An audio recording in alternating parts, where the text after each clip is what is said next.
Hello guys, welcome back to my channel. ये हमारा second part है reconciliation of cost and financial account का। अगर आपने इस टॉपिक का फर्स्ट पार्ट नहीं देखा है तो डिस्क्रिप्शन में मैं आपको इसका लिंक डलवा दूंगी, आप वहां से इसका फर्स्ट पार्ट देख सकते हैं। और सेकेंड पार्ट समझने के लिए आपको फर्स्ट पार्ट देखना बहुत ज़्यादा ज़रूरी है, क्योंकि फर्स्ट पार्ट में मैंने आपको बेसिक्स बताए हैं, इसका फॉर्मेट बताया है, इसके बारे में मैंने आपको सारी चीज़ें बताई है। और अब सेकेंड पार्ट में हम इसका प्रैक्टिकल क्वेश्चन करने वाले हैं कि रिकंसाइल कैसे किया जाता है कॉस्ट एंड फाइनेंशियल अकाउंट को। तो स्टार्ट करते हैं हमारे फर्स्ट क्वेश्चन से। फर्स्ट क्वेश्चन है, from the following information reconcile the profit as per cost accounts and find out profit as per financial account. तो ये बोल रहे हैं कि हमको इन्फॉर्मेशन दी है और इससे हमें क्या करना है, रिकंसाइल करना है profit as per cost account को एंड फाइंड करना है profit as per financial account की आखिर profit as per financial account हमारा क्या निकलता है। तो एक बार इन्फॉर्मेशन देख लेते हैं कि इन्फॉर्मेशन हमें क्या क्या गिवन है। इन्फॉर्मेशन में हमें ओपनिंग स्टॉक गिवन है, ओपनिंग स्टॉक मटेरियल का कॉस्ट अकाउंट में 10,500, फाइनेंशियल अकाउंट में 10,300। Opening stock work in progress का कॉस्ट अकाउंट में 8,500 है और फाइनेंशियल अकाउंट में 8,000 है। प्रॉफिट आपको दे रखा है कॉस्ट अकाउंट का 86,250। क्लोजिंग स्टॉक आपको मटेरियल का दे रखा है 14,200 और फाइनेंशियल अकाउंट में दे रखा है 15,000। Work in progress cost account में 6,000 है और फाइनेंशियल अकाउंट में 5,600 है। डिविडेंड रिसीव आपको फाइनेंशियल अकाउंट में 600 देखने को मिल रही है। Loss on sale of investment जो है आपका 1,000 रुपीज़ है। गुडविल जो आपने राइट ऑफ करी है फाइनेंशियल अकाउंट में 2,500 है।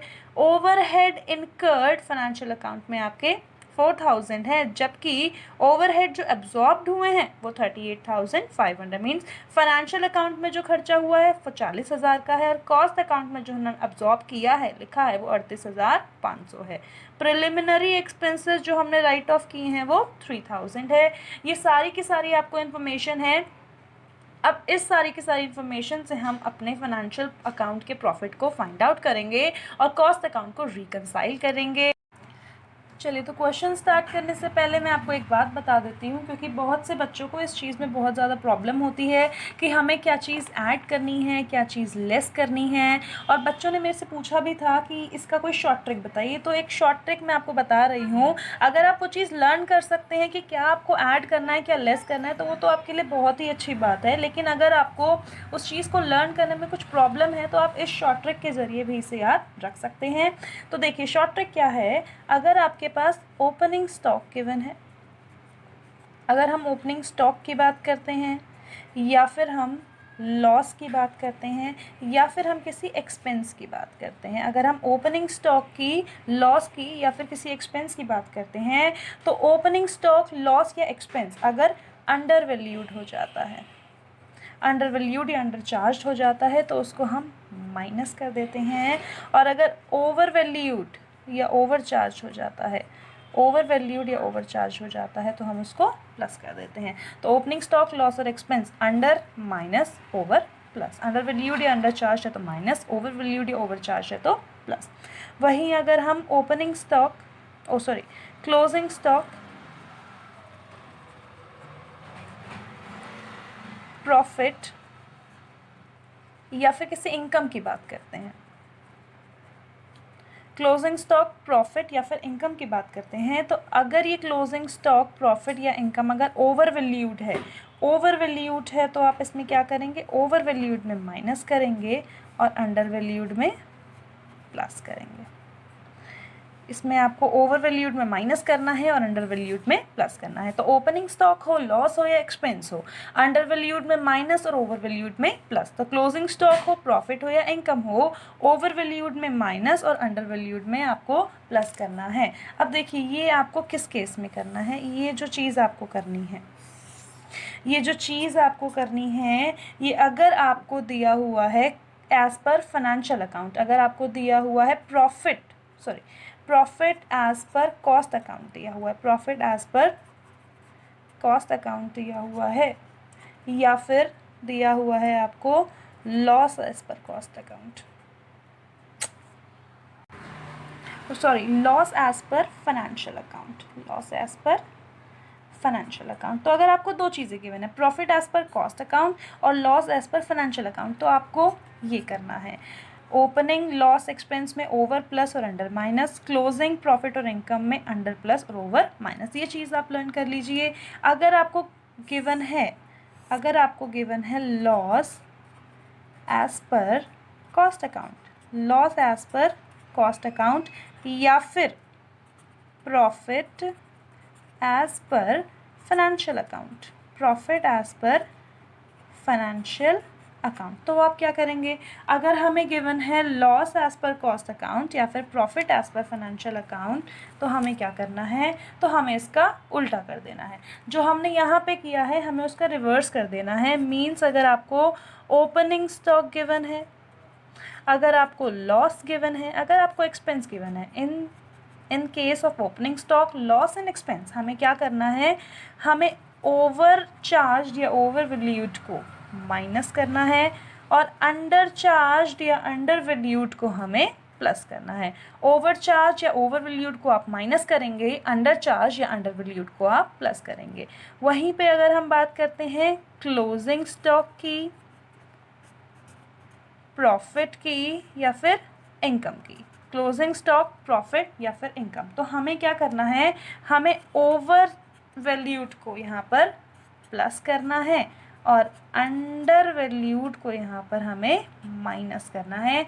तो ये बात आप ध्यान रखिए, आपके लिए क्वेश्चन सॉल्व करना काफ़ी इजी हो जाएगा कि अगर loss as per financial account या profit as per cost account दिया है तो ऐसा करना है, और loss as per cost account या फिर profit as per financial account दिया है तो आपको उसका उल्टा करना है। इससे आपको क्या चीज़ ऐड करनी है, क्या चीज़ लेस करनी है, वो आप काफ़ी इजीली कर सकते हैं। ठीक है, तो स्टार्ट करते हैं हम हमारा क्वेश्चन। तो क्वेश्चन हमने पढ़ लिया था, अब क्वेश्चन स्टार्ट करते हैं, इसको सॉल्व करने की कोशिश करते हैं। देखिए, तो यहाँ पे ओपनिंग स्टॉक हमें दिया हुआ है, ओपनिंग स्टॉक ऑफ मटेरियल दिया हुआ है हमें, और क्या दिया हुआ? वर्क इन प्रोग्रेस दिया हुआ है, प्रॉफिट दिया हुआ है as per cost account. Profit जो हमें यहाँ पर दिया हुआ है, कॉस्ट अकाउंट का प्रॉफिट दिया हुआ है, तो सबसे पहले हम यहाँ पर लिखेंगे profit as per cost account, profit as per cost account. तो profit as per cost account आपको कितना गिवन है? 86,250। 86,250 हमें गिवन है profit as per cost account. Profit as per cost account के बाद हम इसमें ऐड करेंगे। ऐड हमें क्या क्या करना है? हम एक काम करते हैं, हम पहले क्वेश्चन में ही टिक कर देते हैं कि हमको क्या चीज़ ऐड करनी है और हमें क्या चीज़ लेस करनी है। जैसे कि यहाँ पे देखिए, ओपनिंग स्टॉक ऑफ मटेरियल है। ओपनिंग स्टॉक ऑफ मटेरियल जो है फाइनेंशियल अकाउंट में कम है और कॉस्ट अकाउंट में ज़्यादा है। फाइनेंशियल अकाउंट में कम है, कॉस्ट अकाउंट में ज़्यादा है। तो अभी अभी आपको बताया था profit as per cost account में अगर ओपनिंग स्टॉक ओवर हो जाता है तो आप क्या करेंगे? ऐड करेंगे। ऐसे ही यहाँ पर देखिए, work in progress opening stock का फाइनेंशियल अकाउंट में 8,000 और यहाँ पे 8,500 है। मींस फाइनेंशियल में कम है और 8,500 कॉस्ट में ज़्यादा है। तो यहाँ पर ओपनिंग स्टॉक ओवर हो चुका है, क्या करेंगे? ऐड करेंगे। प्रॉफिट तो हम पता है, प्रॉफिट हम लिख देंगे सबसे ऊपर। अब क्लोजिंग स्टॉक की बात करते हैं, तो ये भी हमने बताया था कि profit as per cost account में अगर क्लोजिंग स्टॉक है, क्लोजिंग स्टॉक देखिए 15,000 14,200, यहाँ पे ये अंडर है। अगर क्लोजिंग स्टॉक अंडर होता है तो आप क्या करते हैं? उसको ऐड करते हैं।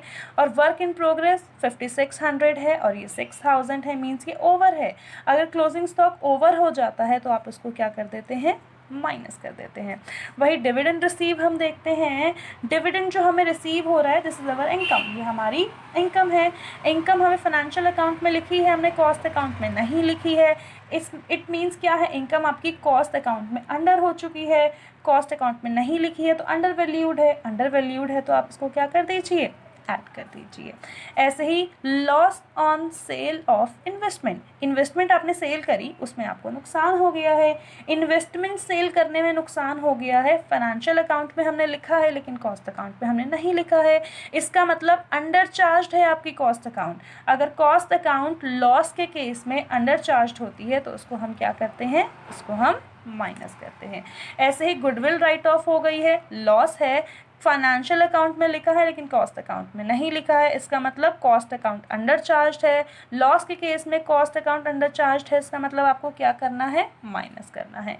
ऐसे ही देखिए, ओवरहेड इनकर्ड, जो ओवरहेड हमने इनकर करे हैं वो 40,000 हैं, और जो ओवरहेड एब्जॉर्ब करे हैं कॉस्ट अकाउंट में वो 38,500 है। मीन्स फाइनेंशियल अकाउंट में जो ओवरहेड है वो 40,000 है और कॉस्ट अकाउंट में जो ओवरहेड है वो 38,500 है। तो यहाँ पे एक डिफरेंस आ गया है। डिफरेंस कितने का आया है? यहाँ पे 1500 का डिफरेंस आया है।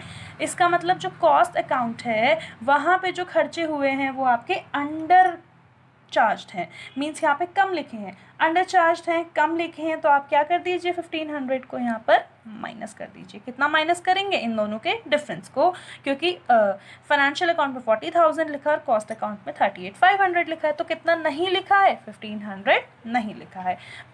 Preliminary expenses written of, preliminary expenses को राइट ऑफ कर दिया है। तो preliminary expenses right of means आपका लॉस हो गया है। फाइनेंशियल अकाउंट में वो लॉस लिखा है लेकिन कॉस्ट अकाउंट में नहीं लिखा है, इसका मतलब अंडर वैल्यूड हो गया है। अंडर वैल्यूड है तो अगेन आपको यहाँ पे क्या करना है? माइनस करना है। और ऐसे करने से आपका क्वेश्चन ईजी हो जाएगा। आपको पता है कि प्लस में कौन सा आइटम लिखना है और माइनस में कौन सा लिखना है, तो आप डायरेक्टली इसको वहाँ फॉर्मेट में अपने डाल सकते हैं। तो देखते हैं सॉल्यूशन। ये सब तो हम पहले ही कर चुके हैं, क्या चीज़ हमें ऐड करनी है, क्या चीज़ हमें लेस करनी है। अकॉर्डिंग टू इट मैंने ये सारे के सारे लिख दिए हैं। प्रॉफिट हमने लिखा है, देखिए profit as per cost account which is 86,250, तो उसकी अमाउंट लिख दी है 86,250। अब ऐड करने वाले आइटम्स को आप ऐड कर दीजिए। Opening stock material, opening stock material दोनों के डिफरेंस को हमने यहाँ पे ऐड कर दिया है, इसमें से ये माइनस करके ऐड कर दीजिए। Opening stock work in progress हमें ऐड करना है, तो दोनों के डिफरेंस को हम यहाँ पर क्या कर देंगे? दोनों के डिफरेंस को ऐड कर देंगे।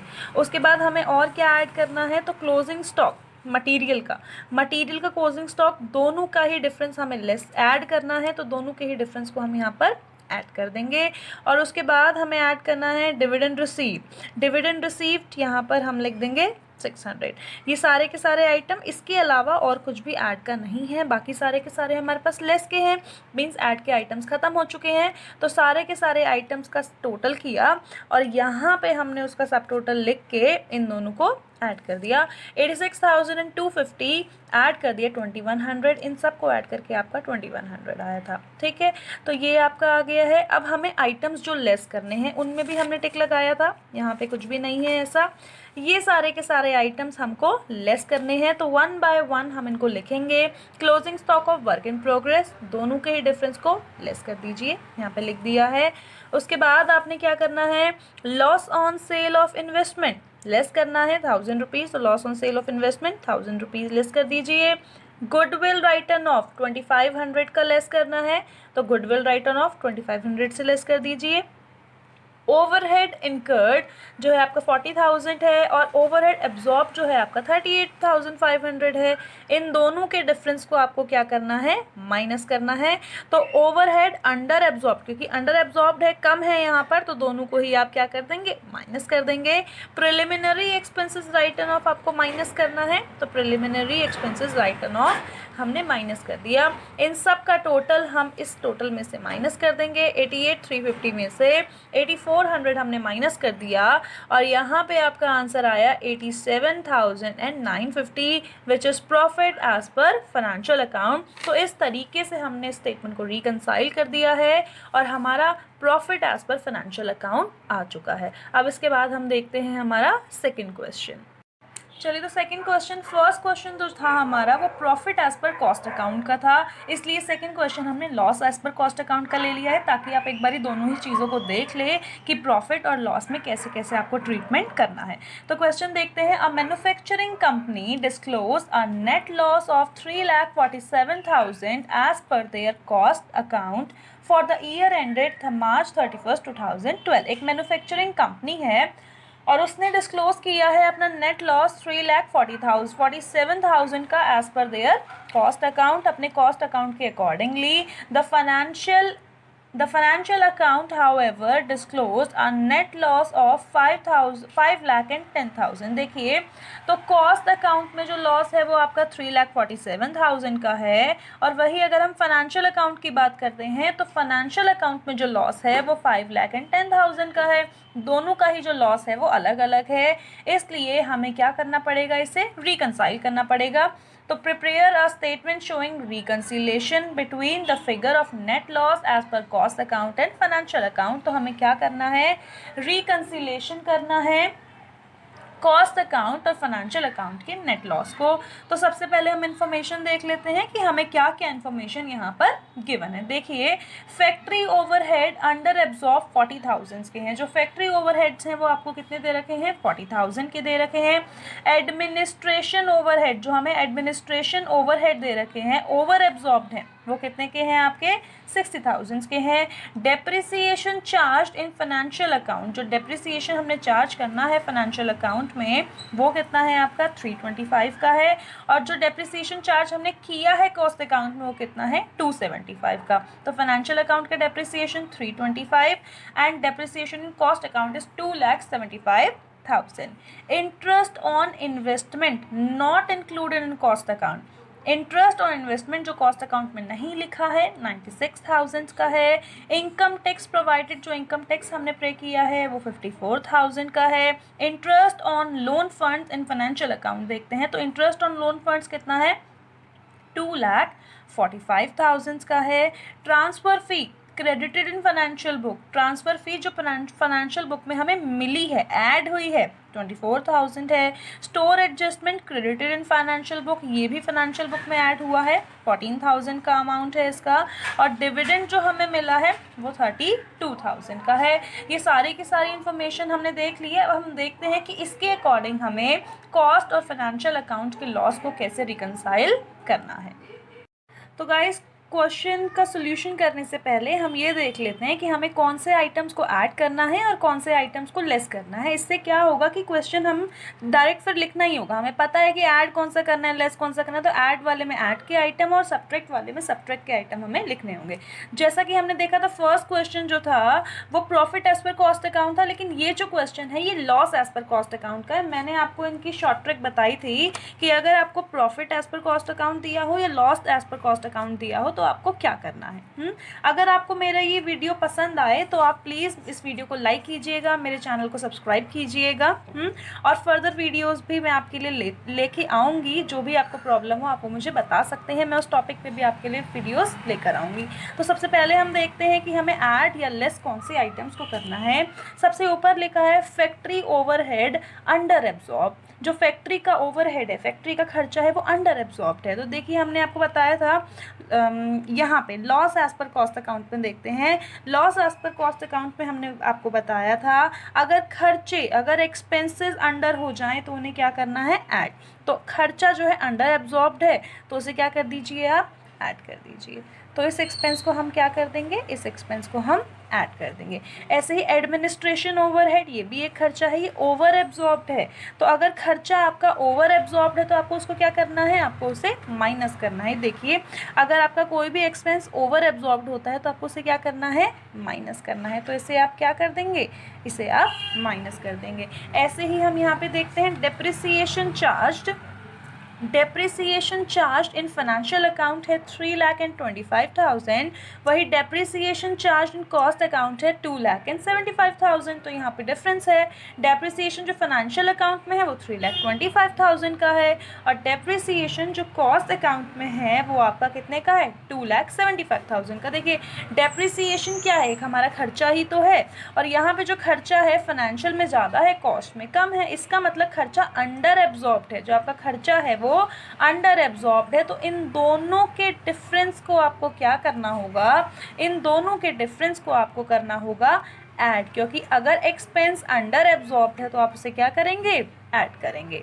होप आपको ये समझ में आ रहा हो। इंटरेस्ट ऑन इन्वेस्टमेंट देखते हैं। Interest on investment not included in cost account, interest हमें रिसीव हुआ लेकिन हमने कॉस्ट अकाउंट में उसे नहीं लिखा। इंटरेस्ट हमारी इनकम है, इनकम हमने नहीं लिखी है, मीन्स इनकम आपकी अंडर हो रही है। अंडर इंटरेस्ट जो है वो आपका अंडर एब्जॉर्ब्ड है। अगर इंटरेस्ट इनकम अंडर एब्जॉर्ब्ड है तो आप उसे क्या करेंगे, आप उसको माइनस कर देंगे। इट मीन्स हमें इसे क्या करना है, हमें इसे माइनस करना है। Income tax provided, income tax हमने पे कर दिया है, तो एक तरीके से खर्चा हो गया है, एक्सपेंस हो गया है। खर्चा हो गया है तो अब क्या किया जाए, फाइनेंशियल अकाउंट में तो लिख दिया है लेकिन कॉस्ट अकाउंट में नहीं लिखा है। इसका मतलब कि एक्सपेंस जो है वो अंडर एब्जॉर्ब्ड है। अंडर एब्जॉर्ब्ड है तो आपको पता है कि एक्सपेंस अगर अंडर एब्जॉर्ब्ड है तो आपको उसे ऐड करना है। आगे देखते हैं, interest on loan funds in financial account. देखिए इंटरेस्ट ऑन लोन कहाँ पर है आपका, फाइनेंशियल अकाउंट का। तो इंटरेस्ट ऑन लोन जो कि फाइनेंशियल अकाउंट में है, आपका कॉस्ट अकाउंट में नहीं है। इसका मतलब कॉस्ट अकाउंट आपका क्या है, अंडर है। अगर कॉस्ट अकाउंट आपका अंडर है तो आप इसको क्या कर दीजिए, आप इसको ऐड कर दीजिए। देखिए एक्सपेंस है, अंडर है, तो आपको क्या करना है, ऐड करना है। इंटरेस्ट ऑन लोन फंड आपने दिया तो आपको क्या करना पड़ेगा, इसको ऐड करना पड़ेगा। Transfer fee credited in financial book. देखिए ट्रांसफ़र फी क्रेडिट हुई है फाइनेंशियल बुक में, तो क्रेडिट का मतलब मनी आपके आई है, मनी आपको रिसीव हुई है, ठीक है। मीन्स मनी आपको रिसीव हुई है मीन्स आपकी इनकम है। इनकम है अपने फाइनेंशियल बुक में तो लिखा है लेकिन कॉस्ट बुक में नहीं लिखा है।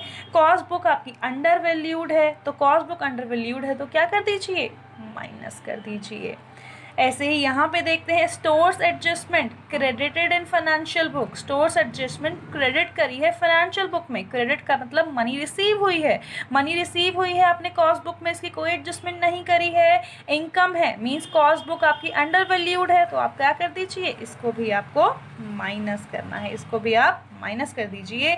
डिविडेंड आपको रिसीव हुआ है। डिविडेंड रिसीव मैंने आपको जब कॉस्ट शीट पढ़ाई थी तो वहाँ पे कुछ बातें बताई थी कौन सी चीज़ें कॉस्टिंग में हम नहीं करते हैं, तो मैंने वहाँ पे आपको ये भी बताया था कि डिविडेंड रिसीव हम कॉस्टिंग में नहीं लिखते हैं। इसका मतलब फाइनेंशियल अकाउंट में तो इसे लिखा है लेकिन कॉस्ट अकाउंट में इसको नहीं लिखा है। डिविडेंड रिसीव इनकम है, इनकम कॉस्ट अकाउंट में नहीं लिखी है, इसका मतलब अंडर वैल्यूड हो चुकी है। अंडर वैल्यूड हो चुकी है तो आपको इसे क्या करना होगा, आपको इसे माइनस करना होगा। अब देखिए हमने सारे के सारे एडिशन और सब्ट्रैक्शन के लिख दिए हैं कि हमको ऐड क्या करना है और हमें लेस का क्या क्या करना है। तो इससे हमारा जो क्वेश्चन है वो क्वेश्चन करना बहुत ज़्यादा आसान हो जाएगा। हमें डायरेक्ट ये चीज़ें उठा के अपने क्वेश्चन अपने सोल्यूशन में पुट करनी है और आंसर हमारा बहुत ही जल्दी निकल जाएगा। तो अब देखते हैं कि इसका सोल्यूशन हमें कैसे करना है। चलिए तो क्वेश्चन आप ये देखिए, यहाँ पे सोल्यूशन है, हमें क्या चीज़ ऐड करनी है और क्या चीज़ हमें सब्ट्रैक्ट करनी है। तो सबसे पहले देखिए हम लिखेंगे loss as per cost account. तो यहाँ पर देखिए नेट लॉस आपका 347 है, तो यहाँ पे हमने लिख दिया है 3,47,000। नेट लॉस हम यहाँ पे लिख चुके हैं 3,47,000। उसके बाद आइटम्स टू बी एडेड, जो भी आइटम्स आपको ऐड करने हैं वो सारे लिख दीजिए। सबसे पहला आइटम आपका ये रहा फैक्ट्री ओवरहेड अंडर एब्जॉर्ब। तो फैक्ट्री ओवरहेड अंडर एब्जॉर्ब हमने यहाँ पे लिख दिया है, कितना आया आपका 40,000। यहाँ पे आपको क्वेश्चन में ही ये अमाउंट गिवन है। उसके बाद हमें और क्या ऐड करना है, तो हमें ऐड करना है depreciation. Depreciation charge in financial account, depreciation charge in cost account. इन दोनों के डिफरेंस को हमें क्या करना है, ऐड करना है। तो इन दोनों के डिफरेंस को आप क्या कर दीजिए, दोनों के डिफरेंस को यहाँ पर ऐड कर दीजिए। दोनों को लेस करके 50,000 आया, वो यहाँ पे आपने ऐड कर दिया है। उसके बाद देखिए एडिशन का आपका इनकम टैक्स आता है, तो इनकम टैक्स 54,000 आपको क्या करना है, ऐड करना है। इनकम टैक्स 54,000 हमने यहाँ पे लिख दिया है। उसके बाद देखिए एडिशन में हमने और क्या लगाया है, interest on loan funds. Loan में इंटरेस्ट जो है आपका 2,45,000 का, तो यहाँ पे लिख दीजिए इंटरेस्ट ऑन लोन फंड 2,45,000। उसके बाद प्लस करने का, ऐड करने का कोई आइटम हमारे पास नहीं बचा है, तो हम इन चारों का टोटल कर देते हैं। टोटल करके आया 3,89,000 और इन दोनों को ऐड करके आपका आ गया है 7,36,000। अब हमें लिखने हैं आइटम्स टू बी सब्ट्रैक्टेड, जो आइटम्स हमें सब्ट्रैक्ट करने हैं। तो देखिए ये आइटम्स हैं जो हमें सब्ट्रैक्ट करने हैं, तो इन्हें लिखते हैं। एडमिनिस्ट्रेशन ओवरहेड ओवर एब्जॉर्ब जो आपका है, तो एडमिनिस्ट्रेशन ओवरहेड ओवर एब्जॉर्ब 60,000। यहाँ पे हमने लिखा है एडमिनिस्ट्रेशन ओवरहेड ओवर एब्जॉर्ब 60,000 का है। चलिए यहाँ पे देखते हैं interest on investment not included in cost account 96,000। तो interest on investment not included 96,000। आगे देखिए ट्रांसफ़र फी नेगेटिव माइनस करनी है 24,000, तो ट्रांसफ़र फी 24,000। स्टोर एडजस्टमेंट आपको माइनस करना है 14,000, स्टोर एडजस्टमेंट हमने लिख दिया है 14,000। डिविडेंड रिसीव आपको माइनस करना है 32,000, तो डिविडेंड रिसीव भी हमने लिख दिया है। इतनी ही एडजस्टमेंट थी आपकी सब्ट्रैक्ट करने की, इन सब को हमने यहाँ पे लिख दिया। इन सब का टोटल आया 2,26,000 और इस पूरे को हम क्या करेंगे, इस पूरे को हम इसमें से लेस कर देंगे। तो loss as per financial account 5,10,000 आया है, जो कि आपका इससे टैली हो रहा है। तो इसी के साथ हमारा क्वेश्चन खत्म हो चुका है। होपफुली आपको ये दोनों क्वेश्चन समझ में आए होंगे, और अगर आपको मेरी वीडियो पसंद आई है तो मेरी वीडियो को लाइक कीजिए, चैनल को सब्सक्राइब कीजिए, और अगर आपको किसी भी चीज़ में कोई प्रॉब्लम है तो उसे कमेंट बॉक्स में लिखिए। मैं आपकी प्रॉब्लम सॉल्व करने की पूरी कोशिश करूँगी और आगे भी आपके लिए ऐसी शॉर्ट वीडियोस लेकर आऊँगी। Thank you so much.